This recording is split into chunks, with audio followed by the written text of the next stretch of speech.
Welcome, welcome, welcome. My name is Lana Labonte. Welcome to my channel. I am here to support, uplift, inspire, and hopefully that empowers you to be the best version of you were meant to be. And still, we rise. So, take a deep breath with me, because I think this is a time where we need to all slow down. I say this because I'm paying attention to what's going on within me. I know myself to be hypersensitive, very empathic. And yes, I feel energy to the point where I'm just going, okay, why am I feeling this? Is it something within me? Am I feeling something deeper within the collective consciousness? Because this is a collective collaboration, and the earth is rumbling to demonstrate to us the inner workings of what is actually rumbling within us. What is rising within us, this uneasiness, this unrest, is being displayed through the earth, whether it's man-made or not, because it's all a reflection. And we work in synergy. It's not just the earth is affected by us or we are affected by the earth. Just like the astrology isn't necessarily what's affecting you as much as what is happening within us. So there's this interweaving. It's not one depends on the other in the sense that one affects the other. It's that they're working together energetically, that when we don't go within, the earth will demonstrate outside our own internal stuff. So haven't you noticed? Shit is coming up to surface, literally, and that's within us and around us. So let's breathe together. Just take a moment with me. Wherever you're at, maybe sitting in easy seated position, just sitting in a chair. You know what? There is no right way. There are no rules. Meditation is single-minded focus. And typically, the best way to get into a meditative state is to breathe, is to come into the presence of your essence through breathing in the moment. So we inhale, exhale out the mouth.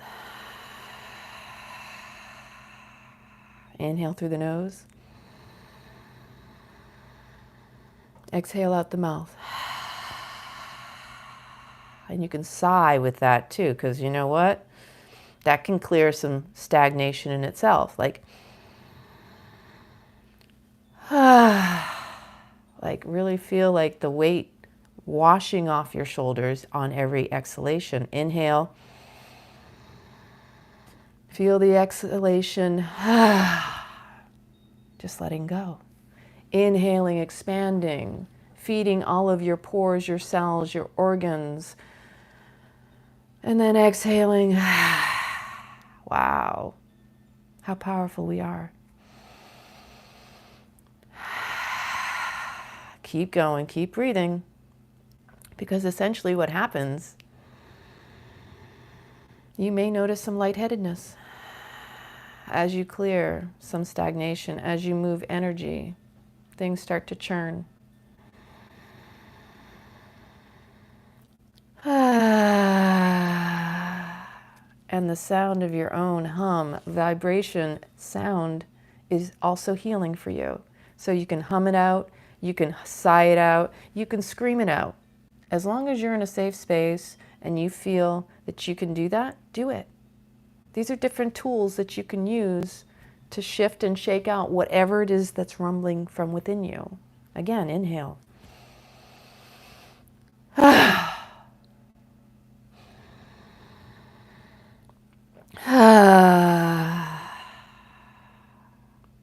Whatever it is, wherever you're at, honor that.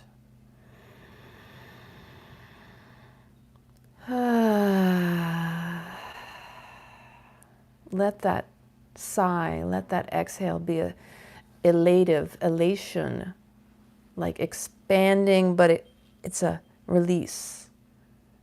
Inhaling through the nose, feel it expanding your aura, your magnetic field. beyond your physical body.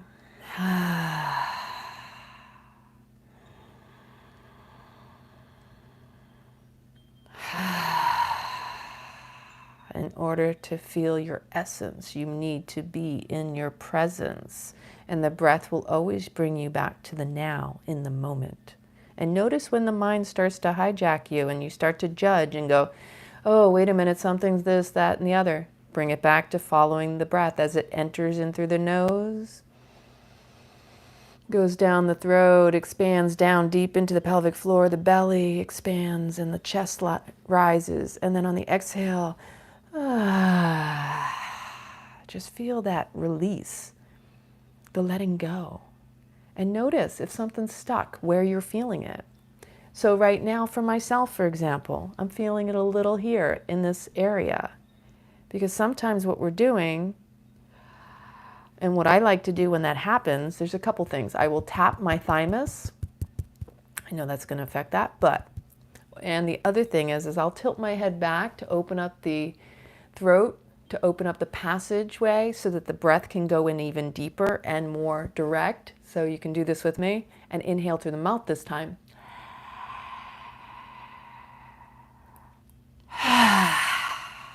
And do that a few times.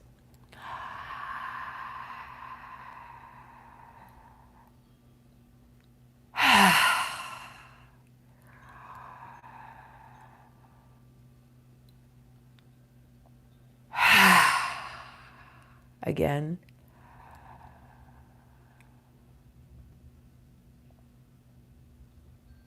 I think the fifth one might work.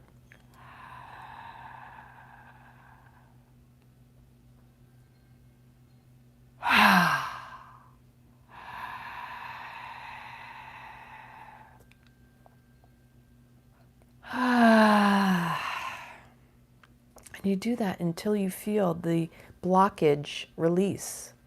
So that took me 6 tries, because sometimes I get excited and sometimes I get anxious. You know, it's swinging on the pendulum, those opposite poles of duality, of not being in the present, the anticipation of the future, the anxiety of the past repeating itself as being projected to the future. So the more we become present with the breath, the more we can be in the now. And this is where all of our power resides. I speak about this all the time. This is like my passion. This is my mojo. This is my mission in life. To inspire you to recognize that you have all that you need within you, and that we all have our days. Like, nobody's really talking about the mental health issue that is rampant right now. We have a huge crisis in the moment. I don't think I'm alone, but I'm going to share that for the past couple weeks, for probably the past several weeks, I have caught myself hesitant, not wanting to leave my house, very sensitive in recognizing something is stirring, something is rumbling. And I understand myself that sometimes I'm so used to doing that I have to check in. Is it because I am judging myself for not being productive enough, for not doing instead of just slowing down and being? This is probably one of those things that we don't give ourselves enough humility and compassion for. And we need to learn to have it for ourselves before we can extend it out toward another. So what I have been noticing ever since, for at least for the past week, more distinctly, and yes, and I believe this complements everything that Jason was talking about, because this is what I've been sitting with, and the things that I posted, like the meme earlier today on here and on my Facebook and my Instagram. I sat with my anger long enough until she told me her name was grief. This is in itself. What is anger? Anger is the buildup of resentment for ourselves for not addressing our unexpressed, suppressed, repressed, however you want to look at it. You can use whatever word you want. But when you don't express your needs, when you don't speak your truth, when you allow others to dictate to you, you go along to get along at your own expense, at your own heart and soul's expense, meaning it is not in alignment with you. You are not in integrity with yourself and your soul beingness, that your inauthenticity creates this inner unrest, this self-abuse, because we tend to be the most, we are our own worst inner critics.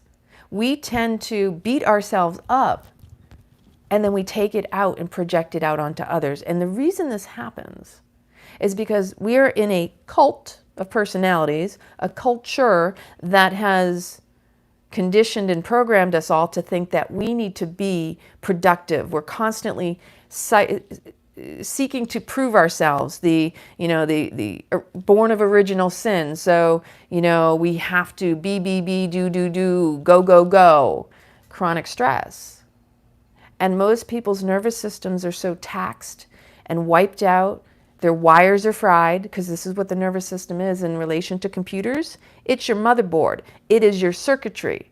And when your wires are fried, then you're in the flight, freeze, or fawn mode, which is stress response, which is trauma response, meaning you are continuously cycling cortisol through your blood, which is only meant for real emergencies. So we need to be in the rest and digest, the parasympathetic nervous system. We need to bring it back, calm ourselves, claim ourselves. And if you don't have the tools, you're going to be freaking out, flipping out. You're going to take it out on others. When in reality, it's just a check-in with yourself. Where am I not honoring my own personal needs and putting others above myself? Or where have I allowed things to get to the point where I wasn't speaking up, then that when I do speak up, it's a reaction, it's an explosion, it's an anger. When in reality, it's just the grieving and the desire of being seen, validated, heard. A lot of times, all we need is for ourselves to be seen by ourselves. But it's nice when you have the support network for someone who can hold you and you can feel safe to say, listen, all I need right now is for you to witness me. All I need is for you to see me. I don't need any offers of advice. I don't need feedback. Can you just be the redwood? Can you just be stoic enough to observe and allow me to be in my full authenticity, to express my vulnerability, to express what is going on within me? And I think that because some of us, and I'll speak for myself, right? Because that's what I do, is I speak from my personal experience. That essentially for myself, I got this all under control. I take care of myself. Nobody has to do anything for me because I take care of me. It can be called the martyr. And to the extent that, when I do ask for help, it means I need help. When I extend myself and I put myself in that position that I'm expressing, hey, are you available? I really need a friend right now. It's been really rough. Like, I know for myself, I've had to go through these mini deaths over the past several years of witnessing that I was holding people higher than they themselves were actually meeting me. So if someone is not meeting you where you're meeting them, they're falling from the grace because you're extending your grace. It's sad, but sometimes you actually have to tough love it and walk away. But you have to discern and learn for yourself where you are also having expectations of someone else to meet you and your needs, and whether they are or they aren't, or you're trying to manipulate them to be a certain way and they're not, and you're not trusting them, you're not believing them when they're showing up to you the way that they really truly are. A lot of times, how many people out there, they're just such a good person. They're such a good person. You're making excuses and you're creating a story for someone else to make yourself feel better, to validate the reason why you keep holding out for that person as opposed to trusting them. But then that's where that inner anguish, that unrest, that inner conflict builds up within you. That's where resentment comes from, is you want to believe that they're going to meet you where you can see their soul's potential. How many of you out there, oh, but I see their soul potential? Biggest error in relationships, because life is all about relationships, whether it's an intimate relationship or a best friend or an assumed best friend, family members, etc., etc. The projection onto someone of their soul's potential is really you just not accepting them where they're at. And so then you're the one who gets let down in the end. They're not getting let down.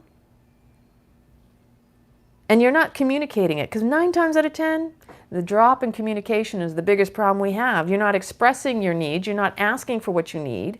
And then assuming, you know what assuming does? It makes an ass out of you and me. We humans need to be able to honor our cycles. Okay, so I'm feeling crummy.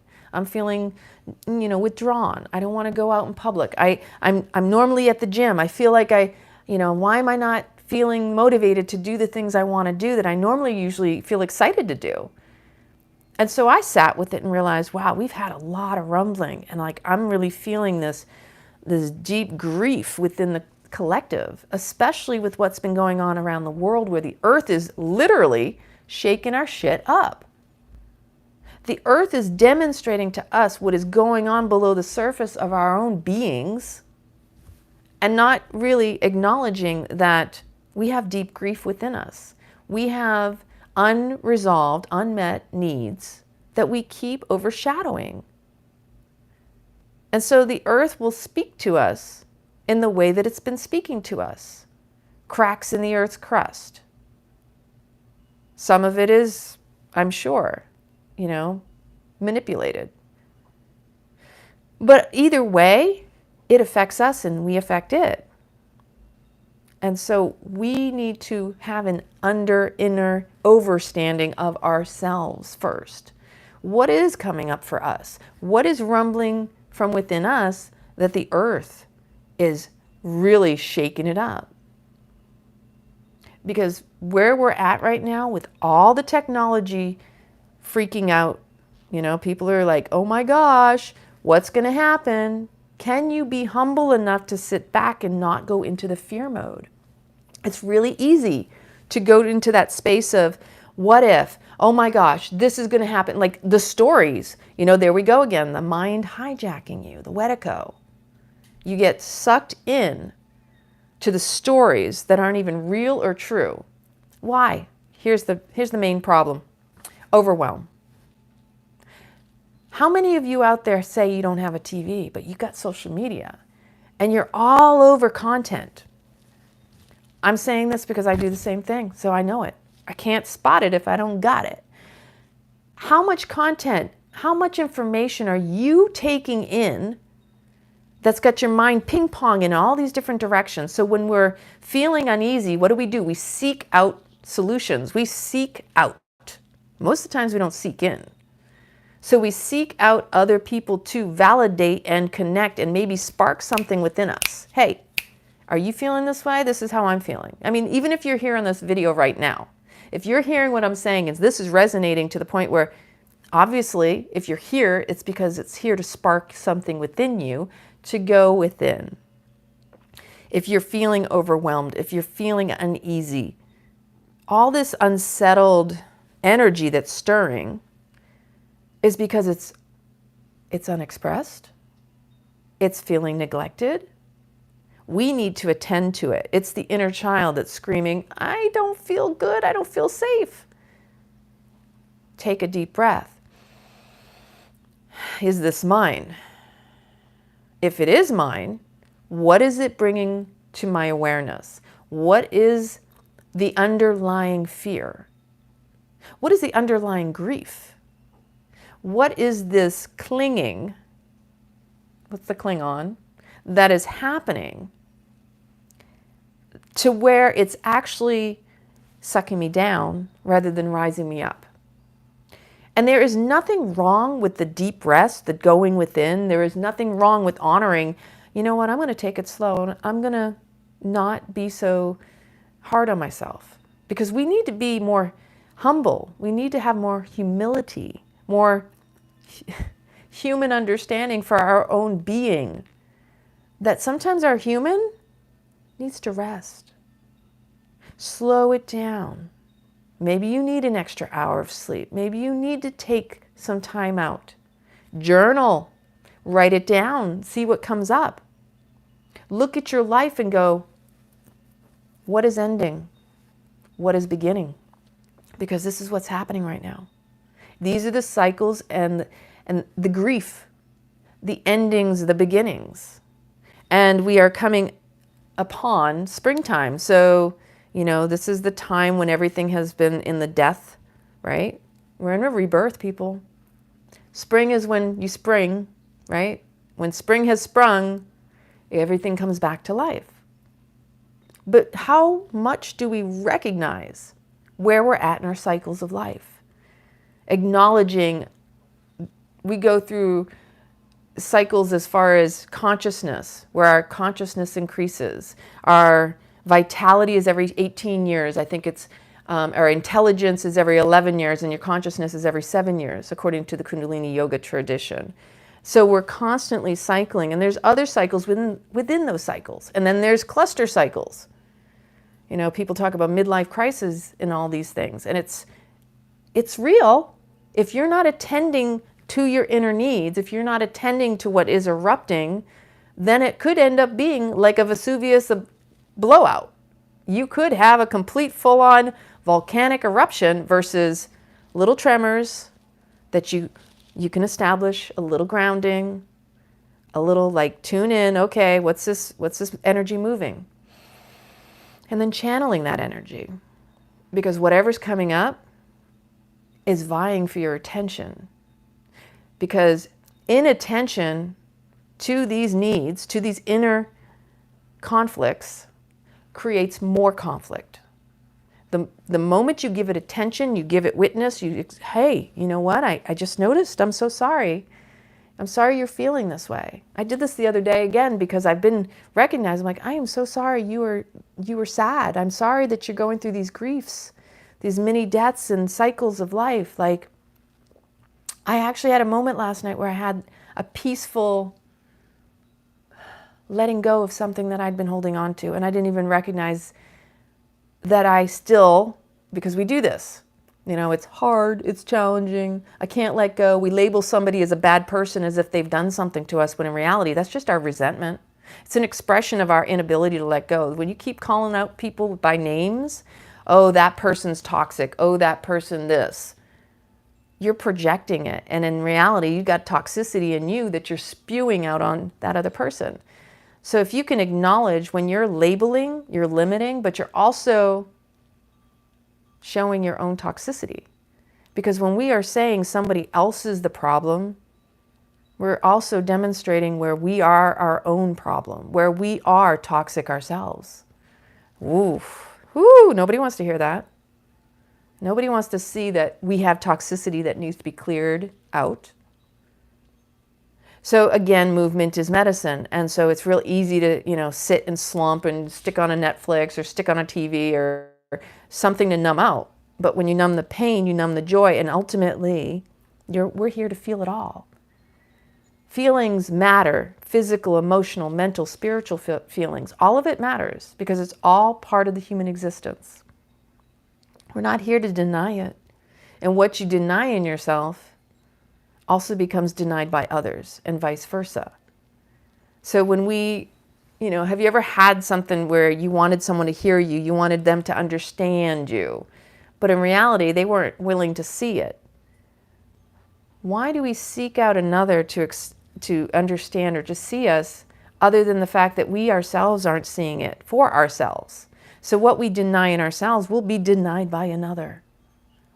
We get right with ourselves, and then everybody who shows up will be right with us too.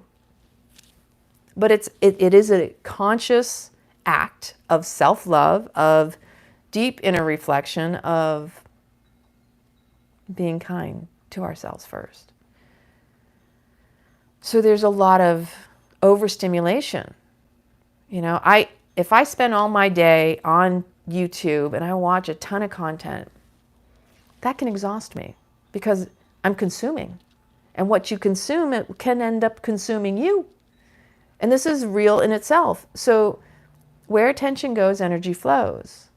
And if something puts you in the fear department, if you're watching a bunch of, let's say, conspiracy theories or whatever, it doesn't really matter. But something that puts you in that constant, oh gosh, no more stories. I have to like, I got to work through this. Like, what ifs, you know, the AI is going to take our jobs. It's going to throw us into blah, blah, blah, whatever the story. When in reality, we really don't know. We don't have the answers. But there's a lot of fear porn out there that can hijack you. Whatever it is, it will spark that little trigger in you that puts you into reactive mode, puts you in stress response. And we need to be more discerning with the content we're taking in, because that becomes a part of our own fabric, our own life. Where attention goes, energy flows, and that becomes your reality. And remember the currency of your thoughts. You are the banker. And where your attention goes, you are literally paying for your experience. We need to be more discerning where we focus, where we put our energy. And if you've watched some of my videos in the past, I express about how important it is to recognize that every thought you have is seeking to be solved. So it's a problem seeking to be solved. There's nothing wrong with thoughts, but can you acknowledge where your mind is constantly seeking to stay busy so that it will stay relevant, because it needs to be relevant, you know? It needs to be able to say, see, I told you so. We need to master our minds, which is why I always bring it back to the breath. When we breathe into the moment and you are present with the breath, you're literally following the breath as it enters in through your nose, down your throat, into your belly, expanding your being. That is when you're in your presence. That is when your essence becomes more magnified. That is where we expand our power. The moment you go into the mind with thoughts into the past, or projecting that past into the future and with anticipation and freak out energy, you've scattered and fragmented yourself. You've allowed yourself to be taken out of the moment, out of the now, out of the being. Our pranic life force is most powerful here and now. You want to manifest something that you lack or don't have in the moment? Sit in a mindful meditation, breathing into the sensations of what it will feel like as if it is here now. The law of attraction, all that voodoo, hoodoo stuff that came out, failed to share the most important thing: your promoting versus your demoting belief systems. Our biggest addictions are to our BS, our belief systems. So if you are one of those negative individuals who is constantly seeing what is wrong, you need to flip your switch and start seeking out things that you can find that are going right, which is where gratitude comes in. What in your life are you grateful for? The most important thing you can do first thing in the morning is, oh, I'm so grateful for my breath. That the source, God, creator, universe, oversoul, whatever you call it, loves me so much that every moment I take in the love, prana, breath is your life force. Breath is love. Breath is what fuels everything you do. Conscious or unconscious, whether you're breathing it in the moment knowing, or you're allowing your body to just do it naturally for you. But the more consistent you are in being intentional with your breath and the focus of your attention, those are the two main things that are going to propel you into the desires that you have. But you got to tap into your heart and soul. You've got to really feel it fully. Feel whatever's coming up for you so that it reveals, because fear is the tool. Fear is actually probably one of the greatest tools that points out to you what you deeply desire, fear of missing out. A lot of people don't realize they're motivated by fear in such a way that I'm afraid of, fear of missing out on life in such a way that I don't get to experience such and such. So some people are so motivated by that, they recognize that if I keep my eye on the prize, then I won't go in that other direction. But then there's the flip side of that where the fear may motivate you, but you may be so stuck in the unconscious programming of, I'm afraid of this not happening, that you're actually repelling it. You're not accepting it and allowing and magnetizing it. Because we want to magnetize. We want to pull it toward us. We want to have the energy that radiates out and draws it to us. We don't want to chase anything. We don't want to go after anything. You don't have to do anything. There is some action, but you have to be inspired with the right action that comes from within, that you literally feel that rising within you. Some people will call the chrism, the kundalini, your will, the seat of your soul, your heart's desire. Hey, Pamela. So right now we have so many people and we're not talking about it. I'm talking about it now, and I wanted to raise it in this conversation because I think the last video I was sharing was how,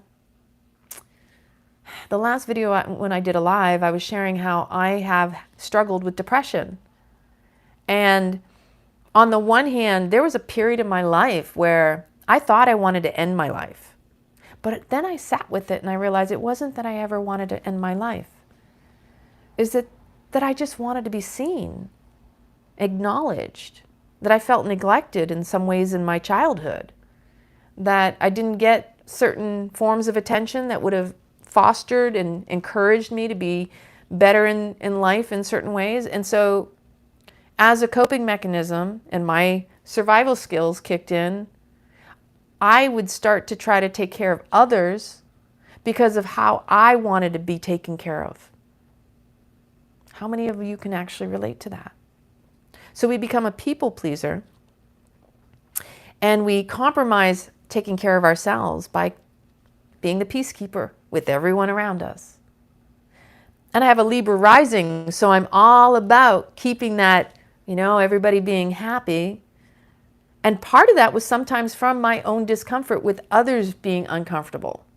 I've seen it with my dad where there were times where he would get frustrated or flustered because he dropped something and then he'd go into this and I'd be like, Dad, go in the other room and I'll clean it up or whatever it was. But then when I stepped back and I just let him process in the way he needed to process and not judge it and say it has to be a certain way, like I don't want to deal with his little baby tantrum, I recognized everybody has their way of handling things. And if you just step back and let them be, it moves quicker, much more quickly. So the first time I did that, I witnessed my dad. He had a very short temper tantrum, like a little baby tantrum. And then it was like it never happened.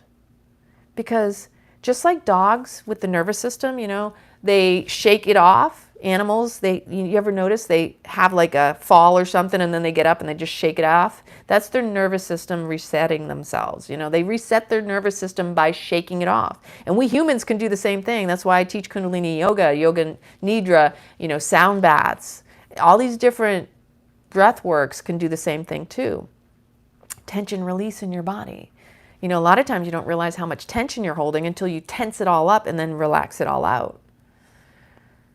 But it's about being mindful. Your body has wisdom and you have to tap into your body's wisdom, not tap out, not tune out, because we came here to have this human existence. This human flesh suit is a gift, is a temple.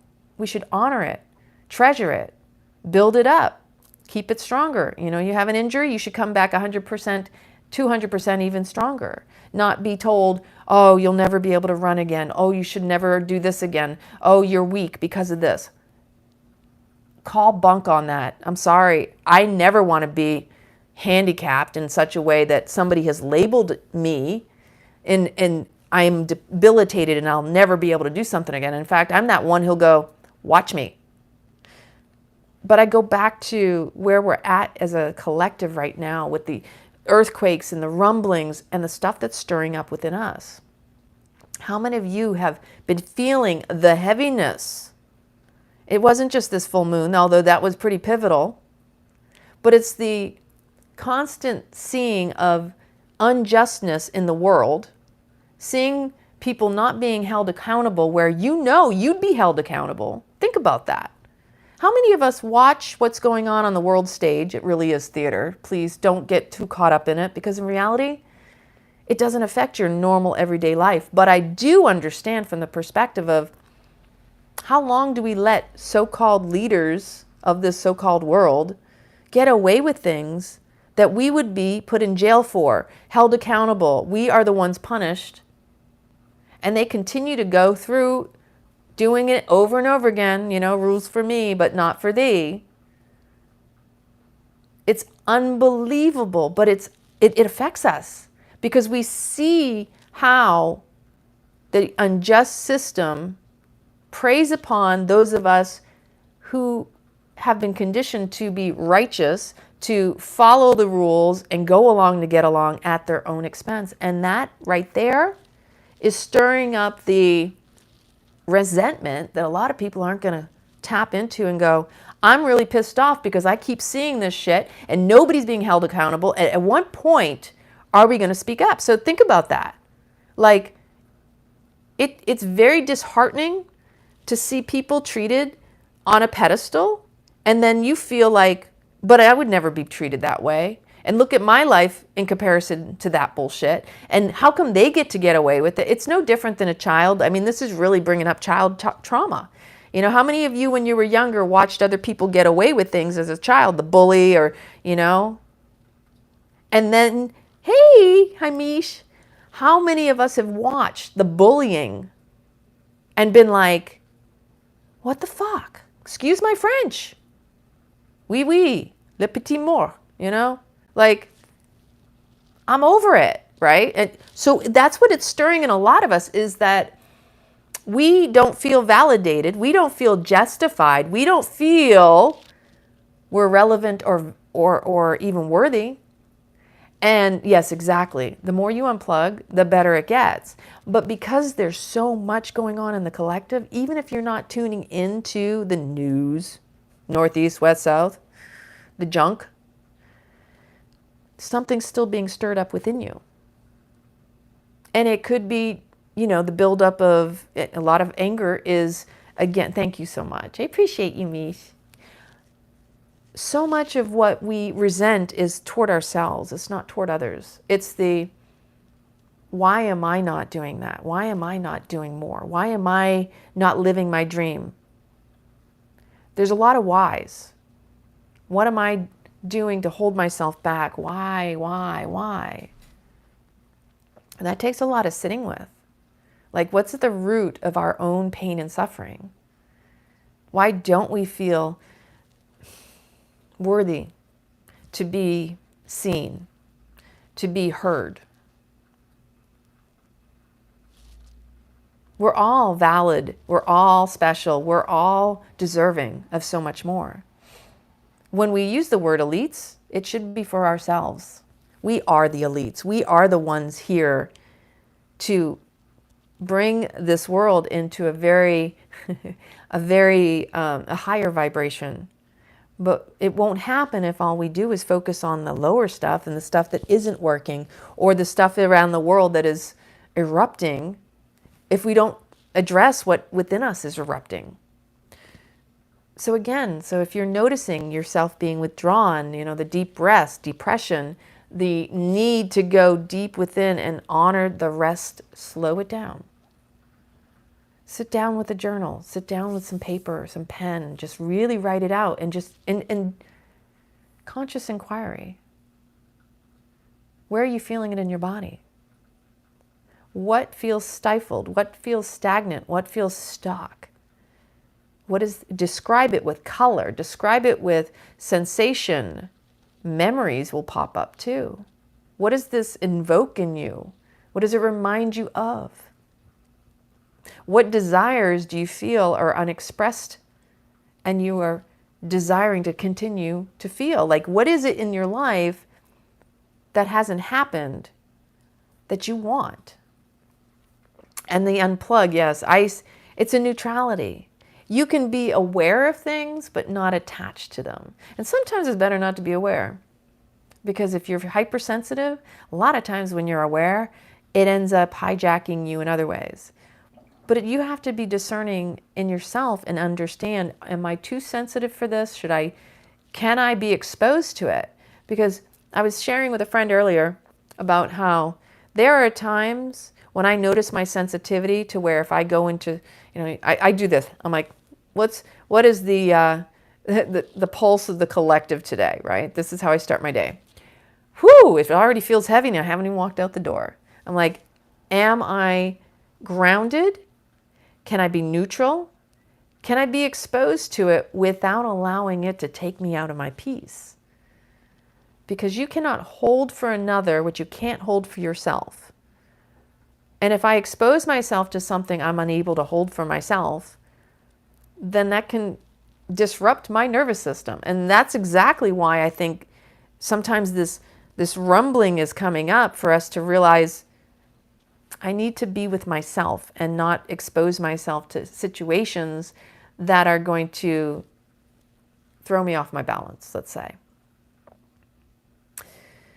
So being the observer, exactly. And the collective is going through a rebirth right now. I've been feeling this for several years. I've known this for a while. And when I first came back from Italy in 2013, the message I got while sitting at the yoga studio, first thing I went back was, it was this complete flush download. You're meant to be present in your physical body. So many people are trying to escape their bodies, where the body is the tool, is the temple, is the vehicle to indicate what it is that's stirring in you, right? So the body exhibits and signs language. Your body has a language that only you can tune into. I mean, other people can see it on you too, if they know themselves. But the body is amazing. It gives you everything you need to know. Ooh, I got a twinge in my neck. Am I expressing my truth? My sinuses are clogged up. Am I seeing clearly, or am I clouding my own judgment?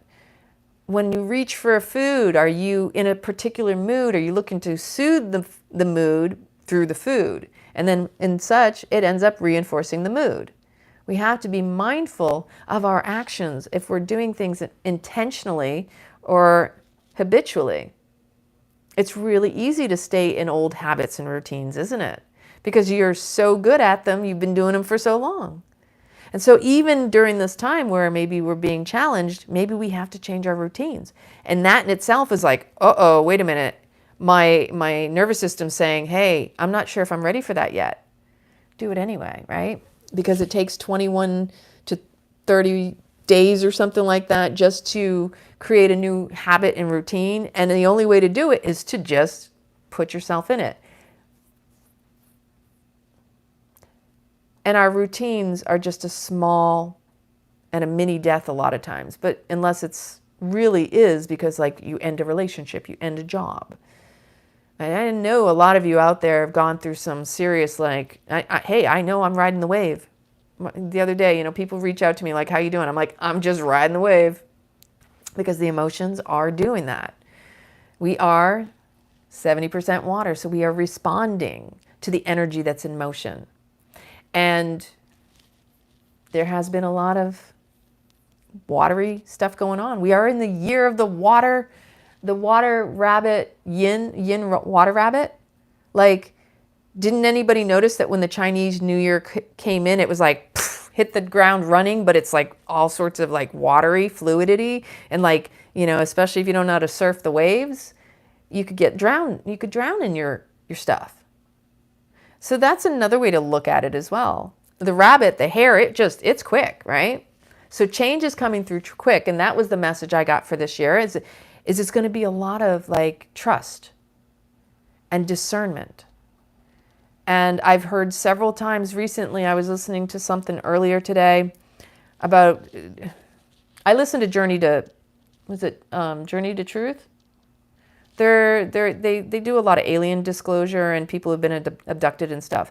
But anyway, I was watching a video earlier and they were talking about how they were really saddened to share that they had trusted somebody that had done a disclosure in an interview.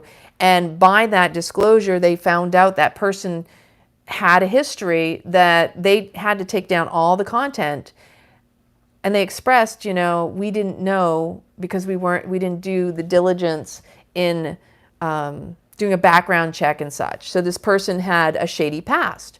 It doesn't discount the stories, and they said, we're not sure if the stuff is true, but we also don't want to expose people to somebody who has that kind of a past, okay? It's the discerning. It's the tapping in and listening to your inner truth, your gnosis. There's a lot of stuff out there. Again, there's a lot of content, a lot of fear porn. There's a lot of, when you're seeking tribe, when you're seeking to connect, it's really easy to get hijacked by somebody. You're like, yeah, I resonate with what this person is saying.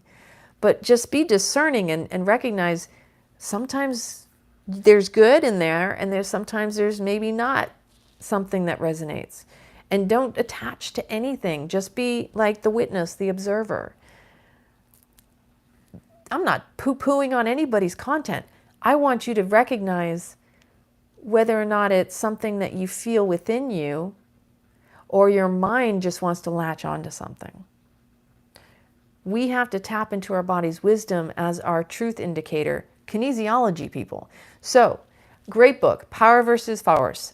Power versus Force. I sometimes use this necklace as my pendulum when I do it. I don't always use it as a pendulum.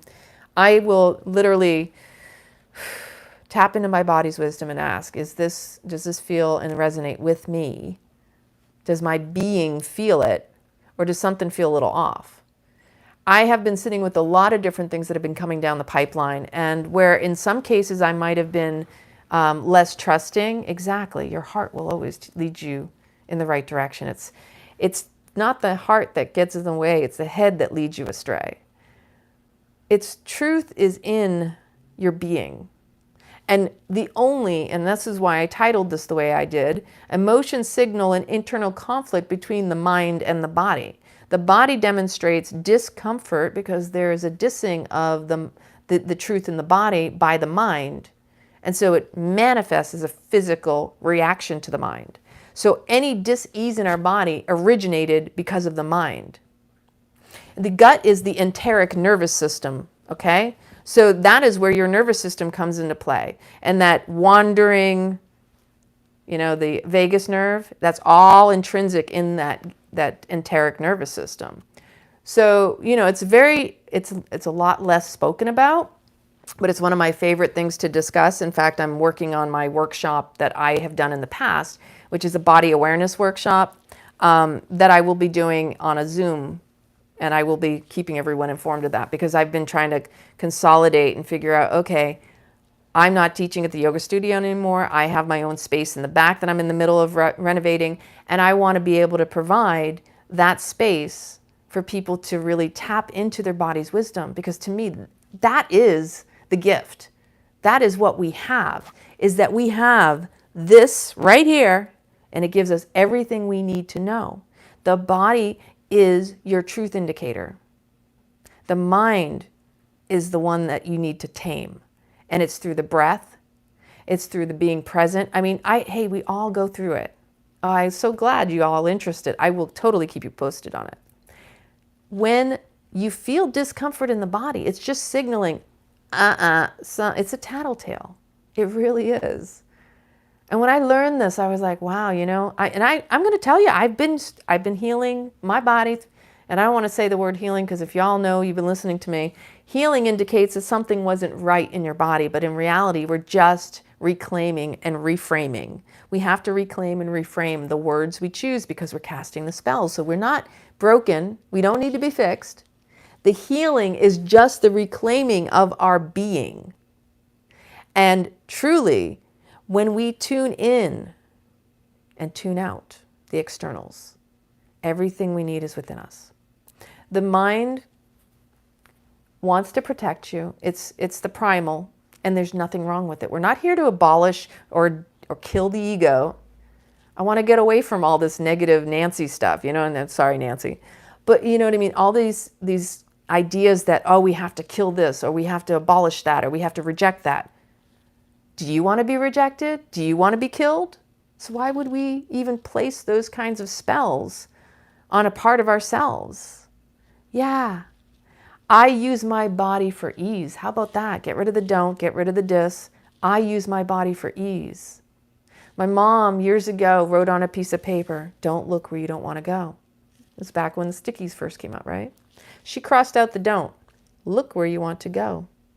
It's all about reframing our languaging. When we reframe our languaging, we take back our power. You get rid of the disempowering words, and you keep it very clear and concise by speaking exactly what you desire, exactly what you want to feel, exactly in the moment as it is. The gratitude versus the I don't want this, I don't want that. When we start doing that, we start drawing more of that to us. Because the universe doesn't hear the don't. The universe hears the focus on it. And that's what wasn't included in the original law of attraction. They made it sound like, oh, just focus on what you want. But the reality is they weren't talking about the fact that most people have demoting beliefs. I don't feel worthy of it. So I can say all day that I want this. I focus on my dreams and desires and I have this beautiful blah, blah, blah. But on the underlying surface, the stuff you're not touching or going within and addressing that's getting suppressed is I don't feel worthy of it. You're doing this. I don't feel worthy of that which I claim to want. And so, yeah, and it's a self-abuse. Yeah, be a gratitude junkie, exactly. The more we fixate on the beautiful blessings that we have, like before I started this, I wanted to have the door open because there was raining. And it was raining light at first, and then it got heavy, and I was like, okay, I got to shut the door. And then I wanted to have the Kyoshi bells in the background, which I don't really hear, so maybe it stopped playing. My internet's been doing really wonky stuff. Okay, go figure. Technology's been on the glitch for a while now, right? Even outside of the Mercury retrograde. But here we are in a world filled with so much that we can create. Imagination, right? Like we could go back to the days of like, in a world of imagination, we are the creators of our reality, and we can be, we can do, but we have a lot of unlearning also. And I'm speaking from my personal experience. So when things are rumbling in me, I'm like recognizing, okay, when I feel the unease, the discomfort, it's because of the fact that something is shifting, something is changing. It's the end of a cycle. Remember, we're still in winter. We are still in the death. So we have to be reborn, which is what springtime is. So this period has been a lot of like compressing in, a lot of contraction. But we will emerge, right? As the, chrysalis. We have to break free, but we have to build up the resilience, the strength to be able to emerge. And nobody can do that for anybody else. And everybody has to be willing and not forced. We don't want to inflict our will upon someone else. You know, you can imagine someone in the most beautiful... I was appreciating what Jason said in that you can help shape someone's reality by envisioning and holding them in this way. But there's still the element of free will too. And so I would never want to take away from I don't want to impose what I think is right for another, because that's like saying, I know better for them. And that's the humbleness that I have in my heart, that if I'm going to make a prayer for someone, if it is in God's will, source, creator, oversoul, then let it be so.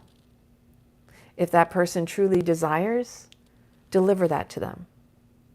But I don't ever want to inflict what I think is right for them, because I don't know what's right for another. And we are all exactly for their highest good. We are all here traversing this path, this life, wanting to be able to make our own free choices and not be manipulated or instigated or forced. And most of us aren't operating from that space of healthy choices, because most of us have to think, is it illegal? Is it legal? Do I have to have for, regulations? Oh, I got to put my seatbelt on when I get in my car because then there's a cop and the cop sees me not wearing a seatbelt and then I get pulled over. I mean, this is the craziest stuff that's going on, and people don't see the enslavement behind it. We are living in a world where if I want to do work on a house, I got to make a permit and I got to get approval. Excuse me. I understand a certain level, but not to the point where I feel like I'm greasing someone's palms, that someone's having a power trip because they're in a position. And most of the times, the people doing the inspections on that stuff are the ones that washed out of the actual jobs of the people who are doing it. Can you imagine having your work inspected by somebody who is a washout? Because the government governs, and they're supposed to be there for us. They're not this, we have way too many rules. I can go on and on about that. But anyway, if you have been following along with my book reading on the invitation, I have to say the other thing that I noticed in reading from this book is that it brought up some things, and I really feel like that's in addition to the stuff that is rumbling up from the surface. The idea that joy can be something that we all fear because we anticipate the worst case scenario. And that we don't honor the sorrow that, again, like fear, gives us the gift of the seeing and the wanting, the desiring. Like, I want to, the paradox. There was a beautiful quote. I'll stick that up on tomorrow or this next couple days. The paradox of life, of wanting it all, but not wanting to feel or be seen as greedy. The wanting to be alone, but also embraced and, engulfed with another. Like, we want this, and then we have the push-pull, the polarity. Like, we need that. That is all about this human existence, is being in it all. So I was looking at the joy the other day, and I'm like, the enemy of joy is the litany not good enough that picks at what is or might be, finding the imperfections, real or imagined. Anybody else out there is a perfectionist? Where we pick apart everything because we're just not expecting the best case scenario, like, oh, the shoe will drop. Like, we want to trust the moment, but to feel joy, we have to trust that moment and welcome it in its fullness for what it is, which is the uncertainty too. We don't expect enough. It's that, the idea that people expect too much. No, we don't expect enough. We don't feel worthy enough. So we expect the worst because we don't expect the best, because we don't think we're worthy of it. So even in that sensation and sitting with that and realizing, wow, okay, this book is actually kind of triggering the invitation to a full life, that even for myself right now, I'm not in that fullness. I know I'm in the winter. I know I'm in that, contraction. I'm in the rebirth cycle. I've been in this cycle for a very long time. Feels like a very long time because I started really diving deep in 2008. We do settle for less than our worth, but it's because of this conditioning. It's because we feel defeated and deflated because of so much of what we see in the world of the injustice, the injustices of the world. Like I just said, how many of us are seeing these people get away with literally murder, literally whatever the hell they want to do, and nobody holds them accountable. And it's like, what do people say? You've heard the old paradigm. Well, it's always been that way, so it'll always be that way. I have never liked when anybody says that to me. I'm like, I don't agree with that. Because you're part of the problem if you're saying that. You're saying that it's okay because it's always been that way. So you're reinforcing the whole problem. So at what point and how do we actually hold people accountable that we would be held accountable to? Why is it that we live in a world where people are supposed to represent us, but all they do is represent themselves. They're not even representing themselves, actually. They're just taking the handouts because they're getting paid off. And when it comes down to it, it's all lobby money. So the big corporations are the ones that are really running the show. And if we really want to go down to it, we know it's a banker's war. We know it's all about banking. And look at that's the other thing. So there's that uncertainty that the world is going through of like, what am I going to do if my job goes away? You know, people fear.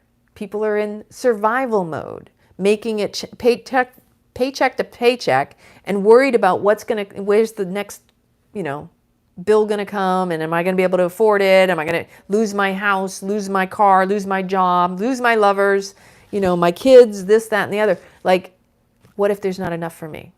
Instead of trusting and knowing that you're always taken care of. And so when we are operating from the fear, and I can attest to this one, every time I have held out thinking, well, I have to do this, but it was at the expense and the compromise of my own heart and soul, literally to the point of my physical chronic injuries and my situation. Losing my job in Italy in 2008, the way I lost it because of the medical stuff that I was going through, but I didn't want to be seen as handicapped, so I never pushed that issue. And the reality is, I'm having a hair day. This is my lion hair today. When that all unfolded, it made me have to recognize that I wasn't holding myself in integrity, that I let my physical body literally degrade to the point where my neck, I had cervical spine issues, couldn't turn my head, couldn't sleep on my left side. I had to be propped up by pillows. And this is like 6 to 8 months. And that the office environment was so freaking toxic that they turned it around on me. I got gaslit. I was the one who was pointed the finger at when I was the one with the medical condition.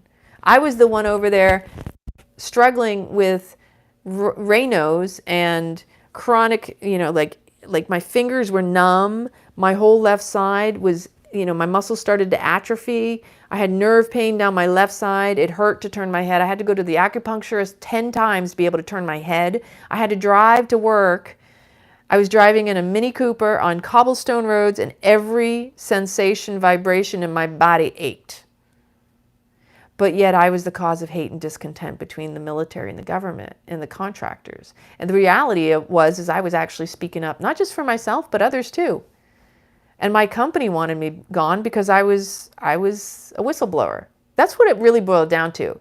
I was held in contempt of the fact that I was speaking up for the injustices that were happening, for the abuse of power, for the failure of management to take care of their sailors. That we had one sailor who popped a positive on a cocaine test. He had already PCS back to the States, and on taxpayer dollars, they brought him back to Italy and put a vest on him. And I'm like, yeah. And that is what happens. But when the leadership is toxic, that shit trickles down. It's not it doesn't go up. If you're in a toxic work environment, it's the leadership. Leadership matters. But yet they don't like it when you point out their flaws. Because as it is in the government, and my experience around it, military, government, whatever you want to call it, contracting too, because they're all each other's buddies. They all kiss each other's asses, and they all, scratch each other's back. When it really boils down to it, if you piss them off, they band together, and then they turn around and assault your character, which is why I got blacklisted in the intel community.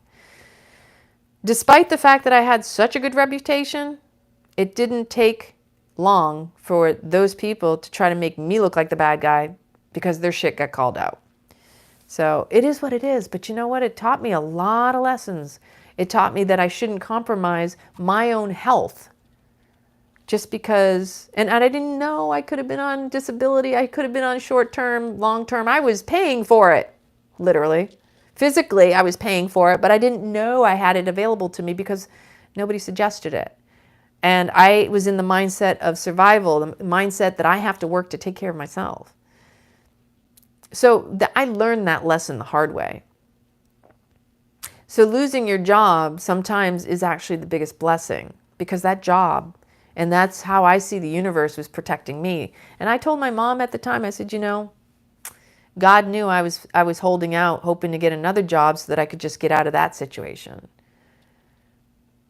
But in the end, I had overstayed and I had overcompromised myself because my physical body couldn't even hold on to it. So it is what it is, and it's okay. It sucked at the time.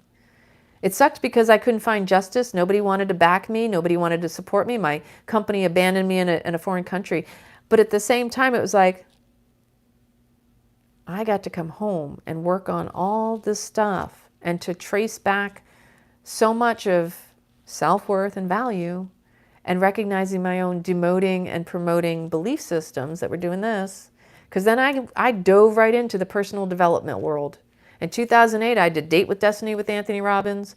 I was doing, you know, I was reading like crazy. I was listening to all sorts of, you know, Hay House had a whole slew of the Hay House Summit. You know, they were doing that online. I was doing workshops. I did my teacher trainings for Hatha Vinyasa, Pranic Flow with Shiva Ray, Kundalini Yoga, my level 1, my level 2, Beyond Addiction Facilitation, Yoga Nidra. I'm sure there's something else in there. You know, there's just so much. Pranic healing, Reiki master, blah, blah, blah. You know, there's tons of modalities. And of course, what I was doing was trying to find myself, my patterns, to reveal what it was that was in me that was attracting all of this that I had experienced. And so I recognized that even during the time I was in that toxic work environment, I literally was doing this. I was like trying to stay under the radar. I was trying to avoid, and then I was attracting that. I was avoiding the confrontation with people who wanted to point the finger and pick on me. So when you are trying to avoid that, you're actually drawing it to you. And then I was in a relationship that mirrored one of the relationship of my parents. At the same time I was going through that, I had the craziest relationship with my Italian boyfriend, which taught me a whole lot there too. So I got like a serious crash course in how to clean up my relationships, that if you want someone to treat you a certain way, you need to be treating yourself that way too. Because you need to be the leader. You need to demonstrate your self-worth by how you treat yourself. They're just going to treat you the way they see you treating you and what you allow them to treat you as. And so I can tell you after Date with Destiny, when I went back and I was spending time with Claudio, it was like he started changing the way he behaved toward me. There was a whole shift in our energy and vibration. And then we broke up in 2010. And it was amicable, and it wasn't, you know, flying off the handle and what I used to think, you know, oh, if there's passion in a relationship, of course you're going to have arguments and, oh, it's got to be dramatic. No, that's not healthy. That's just what I had witnessed growing up.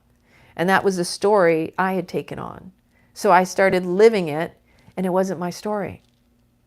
So the unlearning of these stories, you know, we have to recognize is whose life am I living? Mine or the one I witnessed? My parents. We learn it all from our environment.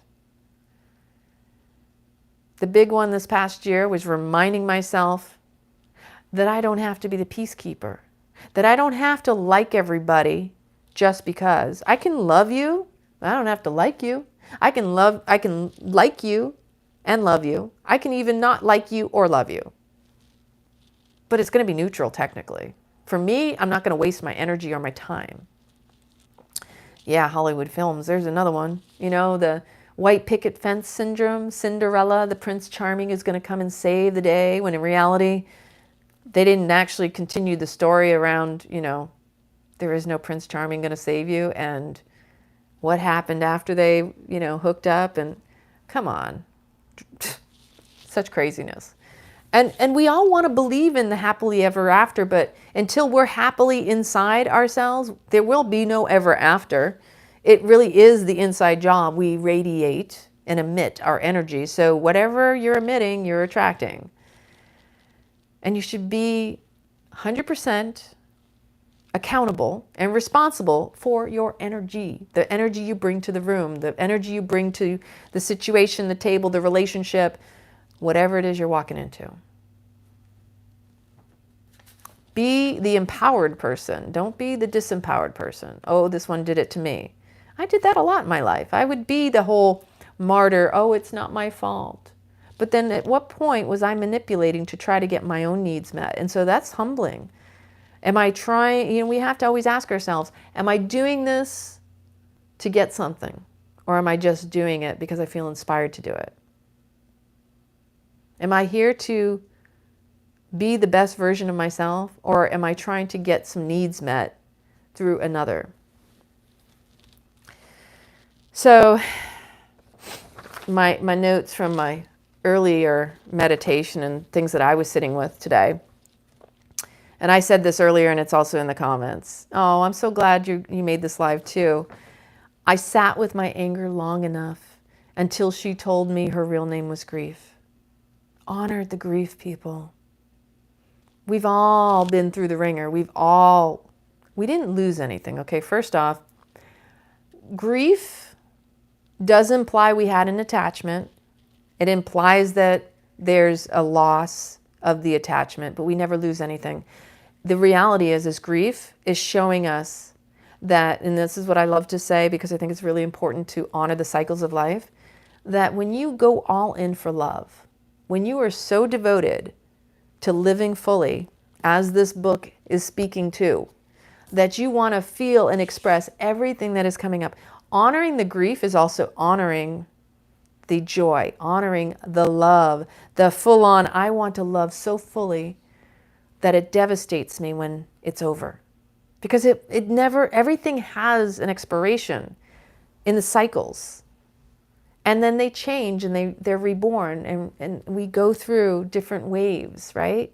So as deep as you go in, all in to love, expect that as that deep is also how you're going to come back out on the other side of grief.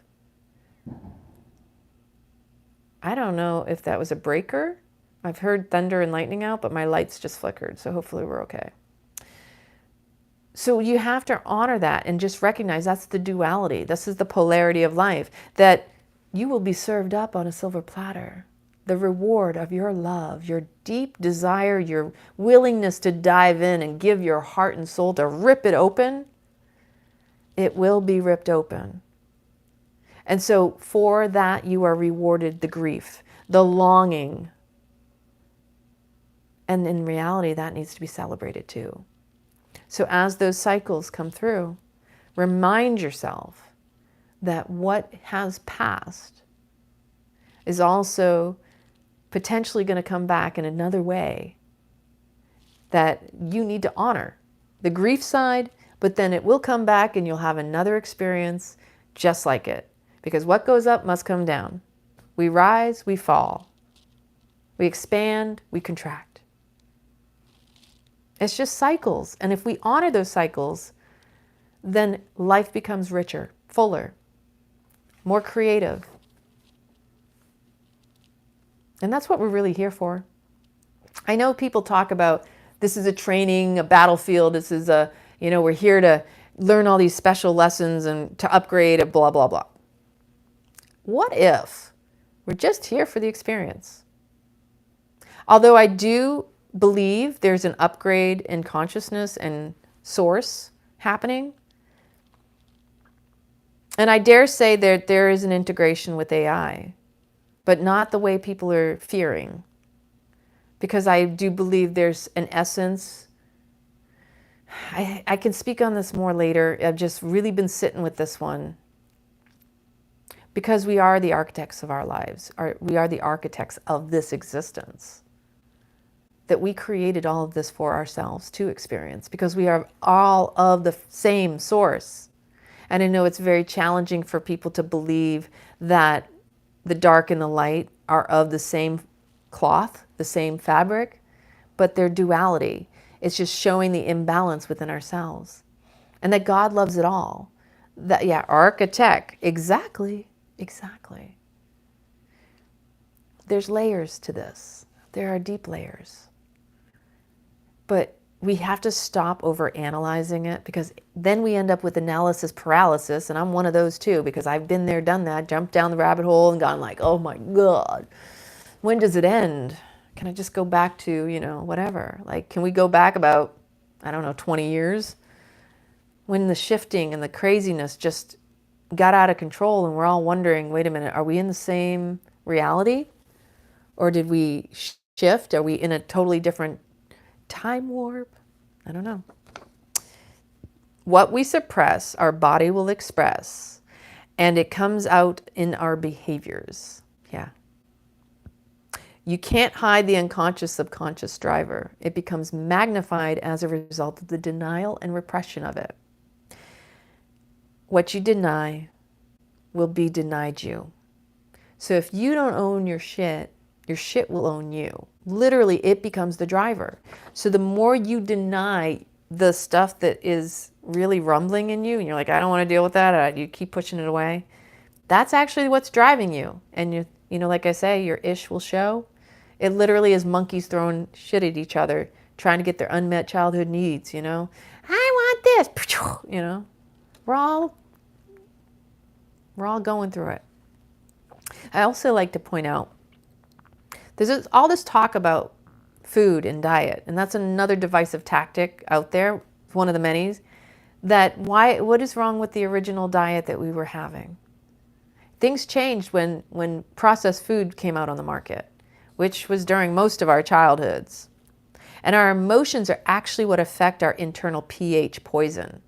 It's either acidic or alkaline or neutral, right? So anger is what makes us really acidic. So if you're like in this anger phase, try to come back to the breath.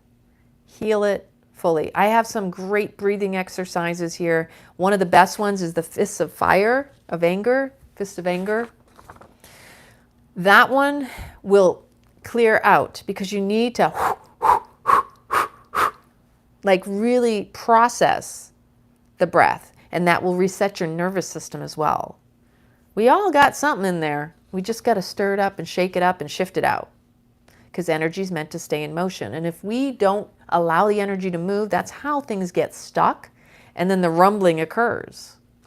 So movement is medicine, and breath work is key and essential. Often people will deny, Often people will deny another's rage and anger because they deny it in themselves.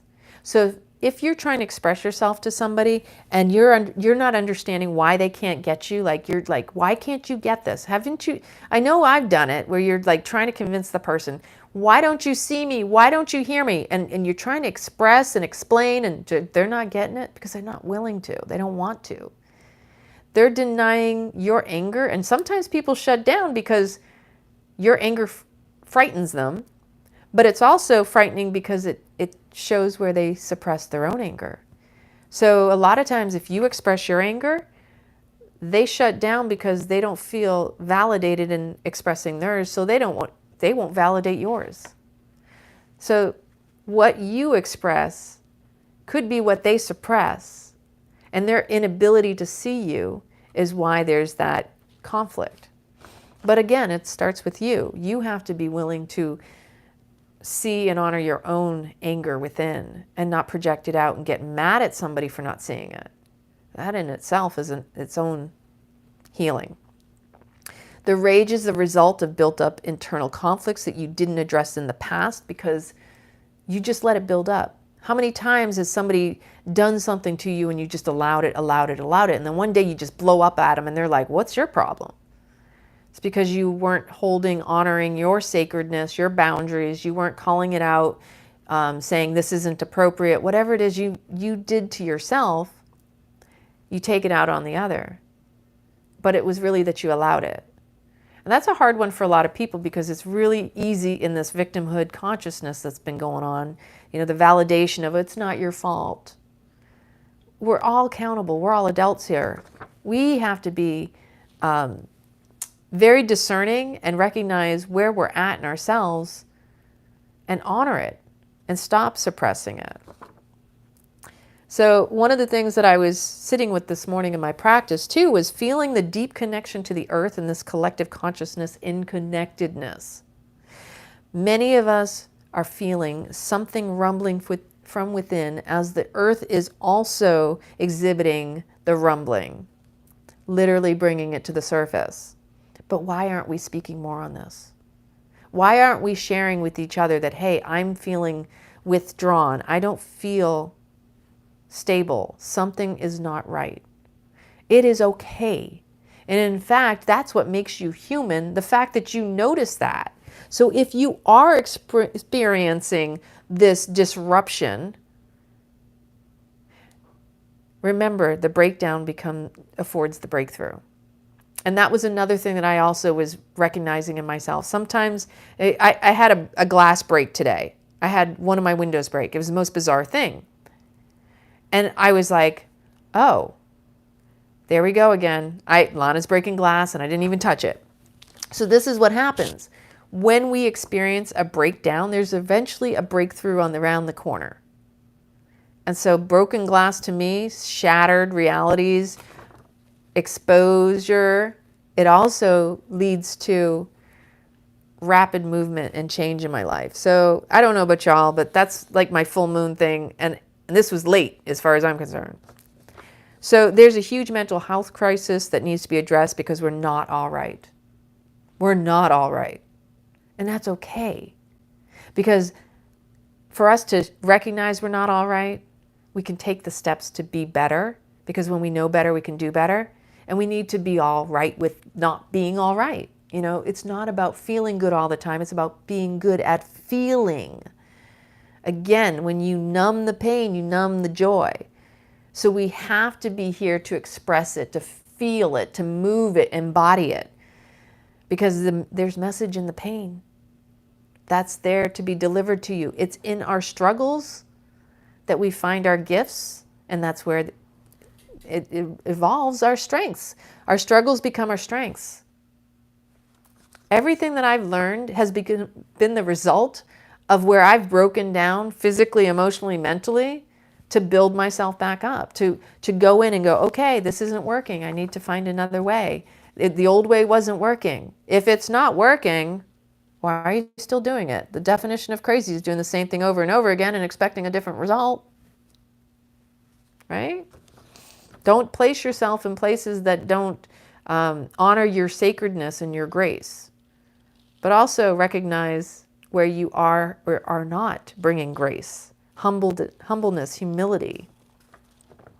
Show up as you want to be shown up to. Do unto others as you want done unto you. It's the golden rule. It's very simple, but yet sometimes the hardest. Fear is your guide, not your enemy. It reveals to you what you crave, want, wish, and desire. Don't deny it. Inquire within it. What is it here to expose and teach you about you? Fear has a lot to teach us. And again, don't poo-poo on the fear, because the fear might be false evidence appearing real, but it also face everything and rise. It is an impetus. It is a catalyst. Fear is showing you when you're not in the space of love, when you are not in trust, when you are not in balance, when you have gotten caught up in the mind, and the mind is telling a story. Anything you suppress will gain power and always express in an unhealthy way. When you go into it with courage, it will be uncomfortable, but it will liberate you. So what the fear does is it raises to the surface for your awareness, your attention, your mindfulness to go and confront it. If you just push it away, suppress it, deny it, it will express itself in another way, in an unhealthy way.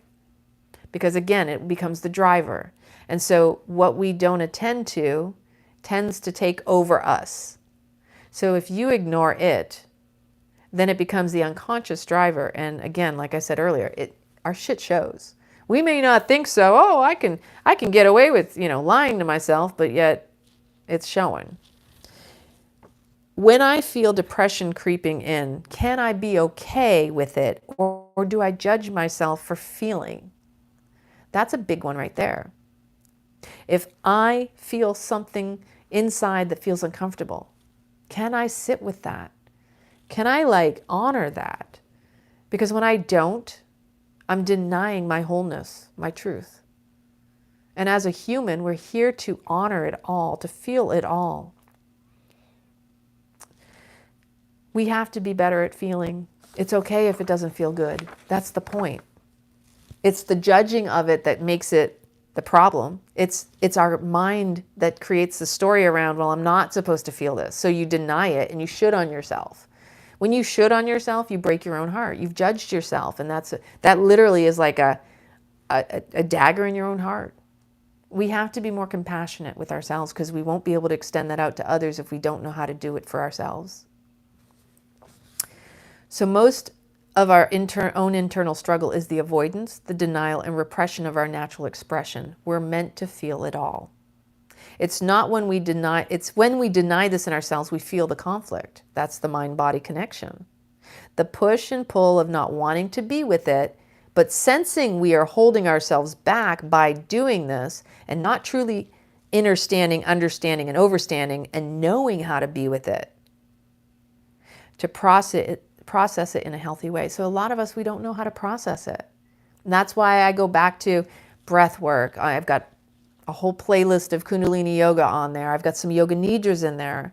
You know, the body awareness workshop that I'll be presenting as well. It's like, this is where we need to learn to do better with the knowledge and awareness we have of ourselves. Like just the simple awareness of how you're feeling shifts it because it's being seen by you.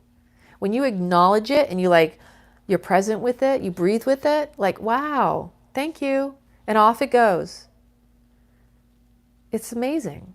But, you know, a lot of times people are in such fear of the pain, they don't realize they hold on to the pain and that they're living in the pain.